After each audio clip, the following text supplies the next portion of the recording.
حضرت اسماء بنت ابی بکر صدیق فرماتی ہیں کہ نبی پاک صلی اللہ تعالی علیہ وسلم نا حرم شریف میں داخل ہوئے ایام مکہ میں، مکے کے دن تھے، حضور حرم مکہ میں داخل ہوئے۔ کافروں نے، ابو جہل نے پہلے سے سازش کی ہوئی تھی۔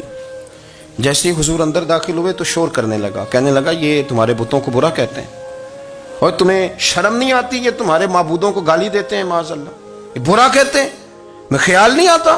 لوگوں کو اشتعال دینے لگا، لوگ مختلف جگہوں سے اکٹھے ہو کے حضور کے گرد جمع ہو گئے۔ آپ نے کہا ہے کہ بت جھوٹے؟ حضور فرمانے لگے کہا ہے۔ آپ نے کہا ہے کہ یہ کچھ نہیں کر سکتے؟ فرمایا کہا ہے۔ آپ نے کہا ہے یہ کوئی نفع نقصان نہیں دیتے؟ حضور فرمانے لگے کہا ہے۔ رسول کائنات صلی اللہ علیہ وسلم سے جو سوال پوچھا حضور نے بیان کیا۔ چاروں جانب سے وہ نبی کریم پر ٹوٹ پڑے، معاذ اللہ، مارنے لگے۔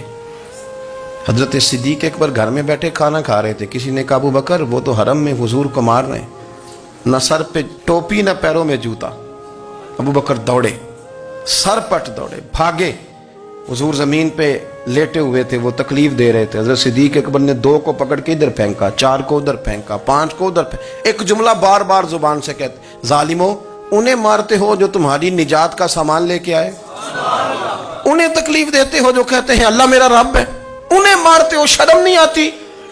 اب انہوں نے حضور کو چھوڑ کے تو جناب صدیق اکبر کو مارنا شروع کیا۔ حضرت صدیق اکبر، عقبہ بن ابی معیط، عتبہ اتیبہ، ان کے ہاتھوں میں جوتے تھے۔ آج کل جوتے وہ نہیں ہوتے جو اس زمانے میں تھے، جوتا ہوتا تھا لکڑی کا، کھڑاؤں کہتے تھے، وہ جوتے پکڑ لیے اور جناب صدیق اکبر کے سر پہ مارنے شروع کیے۔ سر پہ جوتے لگ رہے ہیں، لگتے جا رہے ہیں، خون بہتا جا رہا ہے۔ حضرت صدیق اکبر نے بازو کھولے ہوئے، بے ہوش ہو کے گرے۔ حضرت اسماء کہتی ہیں میرے والد کو لوگ گھر لائے تو سر بھی سارا لہو سے بھرا ہوا تھا، چہرہ بھی سارا لہو سے بھرا ہوا تھا۔ عشق تے اگ دوویں ایک برابر، عشق تے اگ دوویں، عشق تے اگ دوویں ایک برابر، پر عشق دا سیک ودھیرا، اگ تے ساڑے ککھ تے کانے، عشق ساڑے تن میرا، اگ دا دارو می تے پانی، کوئی دسے ہاں پلا عشق دا دارو کیڑا، سجنا اتھے کچھ نہیں بچدا جتھے عشق ہوراں دا ڈیرا۔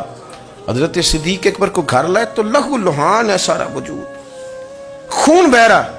جناب اسماء کہتی ہے میں نے سر پہ ہاتھ رکھا، دیکھوں کہاں کہاں میرے والد کو، میں رو رہی ہوں، میں نے سر پہ ہاتھ رکھا تو کہتی ہیں بال بھی میرے ہاتھ میں آ گئے اور سر سے چمڑی بھی اتر کے میرے ہاتھ میں آ گئی، گوشت بھی سر سے اترنے لگا، سارا سر ان کا مار مار کے انہوں نے نازک بنا دیا، نرم کر دیا۔ آپ فرماتی ہیں وہ بے ہوش تھے، ہم ان کے منہ میں دودھ ڈالتے تھے، لیکن وہ جب بھی آنکھ کھولتے تھے تو زبان پر ایک ہی لفظ تھا، ظالمو انہیں مارتے ہو جو تمہیں کہتے ہیں میں اللہ کا رسول بن کے آیا، انہیں مارتے ہو۔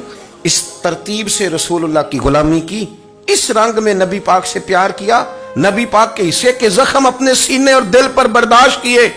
اس لیے تو میرے کریم نے فرمایا تھا لوگوں سن لو، میرے ساتھ جس نے بھی نیکی کی میں نے بدلہ دے دیا ہے، میں نے ابو بکر کو نہیں دیا، میں ابو بکر کا ہاتھ پکڑ کے اللہ کی بارگاہ میں لے جاؤں گا، میں کہوں گا مالک اس نے بڑی نیکیاں کی ہیں تو ہی اسے اجر عطا فرما، میں لے کے جاؤں گا، کہوں گا اے اللہ تو دے اسے اجر، اس نے بڑی نیکی کی، اس نے بڑا پیار کیا، اس نے میرے ساتھ بڑی محبت کی، اس نے بڑی غلامی۔ کچا پکا نظریہ لے کے جب لوگ دنیا میں چلتے ہیں تو اقبال کہتے ہیں، میں کہتا ہوں یہ کچھ بھی نہیں، یہ بغیر عشق کے دین پہ عمل کر رہے ہیں۔ اقبال نے پتہ کیا لفظ کا، اقبال کہتے ہیں یہ ڈھیر ہے، ڈھیر، اور ڈھیر بھی خاک کا، خاک کا جو ڈھیر ہوتا ہے نا، خاک کا وہ کچھ بھی نہیں ہوتا، پھونک مارے توڑ جاتا ہے۔ اقبال کہنے لگے بجھی عشق کی آگ اندھیر ہے، بجھی عشق کی آگ اندھیر ہے، بجھی عشق کی آگ اندھیر ہے، یہ مسلمان نہیں یہ خاک کا ڈھیر ہے۔ اب یہ مسلمان نہیں، اب یہ خاک کا، اپنی ساری زندگی۔ اور دیکھیں نا بڑی دفعہ آپ نے واقعہ سنا ہے، اس پر میں جانا نہیں چاہتا، صرف ایک بات مطلب کی کرنا چاہتا ہوں۔ حضرت عمر کہتے ہیں میں لے آیا تھا نا آدھا مال، اور دور تھا قحط کا، غریبی کا، ابو بکر لے آئے سارا ہی مال۔ تو کہتے ہیں حضور کے پوچھنے کا نا انداز ہی بالکل نرالا تھا، حضور کے پوچھنے کا انداز ہی انوکھا۔ مجھ سے حضور نے فرمایا کیا لائے ہو؟ میں نے کہا حضور آدھا مال لے آیا ہوں۔ تو ابو بکر صدیق سے یہ نہیں پوچھا کیا لائے ہو، مجھ سے پوچھا کیا لائے ہو، اور ابو بکر صدیق سے فرمانے لگے گھر کیا چھوڑ کے آئے ہو۔ کہتے ہیں وہ جو پوچھنے کا انداز تھا نا، سوالوں میں جو فرق تھا وہ فرق ہی بڑا انوکھا تھا۔ میں نے کہا عمر تو یہاں تک پہنچ سکتا ہے؟ یہ تو بڑا لمبا چوڑا کھاتا ہے، تم کیسے پہنچے گا؟ حضور کے پوچھنے کا انداز، مجھ سے پوچھا کیا لائے ہو؟ اور ابو بکر صدیق سے فرمانے لگے گھر کیا؟ کہتے ہیں وہ بھی بڑے سے آنے تھے، انہوں نے یہ نہیں کہا حضور سارے لے آئے، یہ نہیں کہا، یہ نہیں کہا کہ حضور گھر خالی چھوڑا۔ کہنے لگے حضور میں کوئی لوارث تو نہیں نا، میں کوئی کنگال تو نہیں نا، رسول اللہ کا ماننے والا ہوں، کیا گھر چھوڑا کے آئے ہو؟ تو کہنے لگے حضور گھر اللہ چھوڑ آیا ہوں اور اللہ کا رسول چھوڑ کے آیا۔ حضور بھرا ہوا ہے میرا گھر، بھرے ہوئے ہیں میرے خزانے، میں کوئی کنگال ہوں؟ میں کوئی ایسا ہوں؟ میں محبوب کریم کا غلام، بھرا ہوا گھر چھوڑ کے آیا ہوں، خدا بھی میرے گھر میں اور رسول خدا بھی۔ کہنے لگے سونیا جس پر آپ کی نظر کرم ہو، جس کو یہ خزانہ ملے کہ ساری کائنات جس رسول کے لیے بنی اور جس کے لیے انبیاء دعائیں مانگیں کہ اے اللہ ہمیں ان کی امت میں بنا دے، فرمایا ساری دنیا جن کے لیے بنی، غار ثور میں اس محبوب کو 3 دن تو میں نے گود میں سلایا ہے۔ جن کے لیے سارا کچھ بنا وہ سارا خزانہ تو میری گود میں ہے، تو حضور میں کوئی کنگال تو نہیں نا، وہ سارا کچھ تو میرے پاس۔ حضرت رومی نے لکھا ہے کیسے آبا جب عشق میں جاتے تھے تو وجد بھی کرتے تھے، وجد بھی، لیکن یہ بھی اس کو ہوتا ہے نا جس کا کوئی ہو۔ جن بندوں کو پتہ نہیں نا اس رستے کا یہ کیا ہے، تو مقدر سکندر کا دیکھو پیاسے چلے جا رہے ہیں کنارے کنارے، پتہ کو نہیں ہوتا، دور کھڑے ہو کے تنقید کر رہے ہوتے، پتہ نہیں نا بیچاروں کو، وہ مزہ چکھا نہیں، نہ اس داستان سے گزرے ہیں، نہ کبھی وہ رنگ ان پہ آیا ہے، نہ وہ شام کبھی آئی ہے جب وہ کسی کے لیے رو کے رات گزار دے، نہ انہیں خبر ہوتی ہے، وہ دور کھڑے ہو کے کہانیاں سنا رہے ہوتے ہیں۔ تو مجھے کبھی لوگ کہنا فلانا بندہ اعتراض کر رہا تھا، تو میں کیوں تھا باندھا ہے؟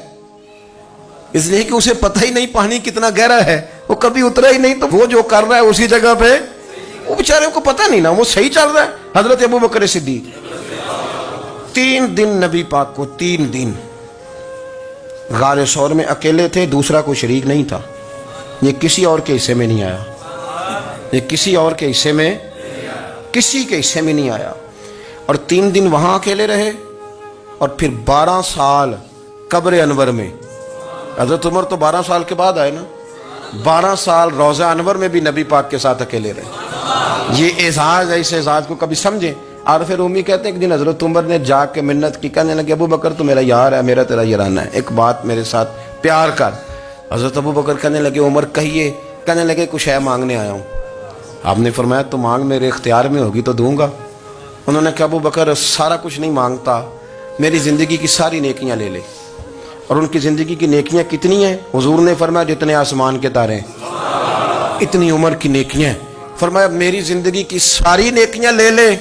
وہ غار ثور میں تو 3 دن حضور کے ساتھ رہا ہے نا، ان میں سے ایک رات مجھے دے دے، ساری تیری نیکیاں ان میں سے ایک رات مجھے دے دے۔ تو حضرت ابو بکر صدیق فرمانے لگے میں نے تجھے کہا تھا میرے اختیار میں ہوگا تو میں دے دوں گا، یہ میرے اختیار میں ہی نہیں، یہ میرے اختیار والا کام، اور تجھے میں نے کہا تھا کہ کچھ ہے مانگ لے، تو نے تو میرا کل سرمایہ ہی مانگنا شروع کر دیا۔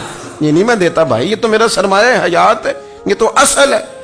بٹھا کے اپنے محبوب کو اپنے پہلو میں، جو لوگ کچھ نہیں کرتے وہ بھی کمال ہی کرتے ہیں۔ حضرت ابو بکر صدیق رضی اللہ تعالیٰ عنہ نے نا رسول اللہ کی غلامی کی، نبی پاک کا ادب کیا، حضور کا اکرام کیا، اپنی زندگی لگا دی، حضور کی رضا کو پا گئے تھے، سمجھ گئے کہ حضور اس بات میں راضی ہوتے ہیں، یہاں حضور ناراض ہوتے، وہ سمجھ گئے، ہر اس چیز کا خیال رکھتے، ہر اس شے کا جو میرے رسول پاک صلی اللہ تعالیٰ علیہ وآلہ وسلم کو پسند ہے۔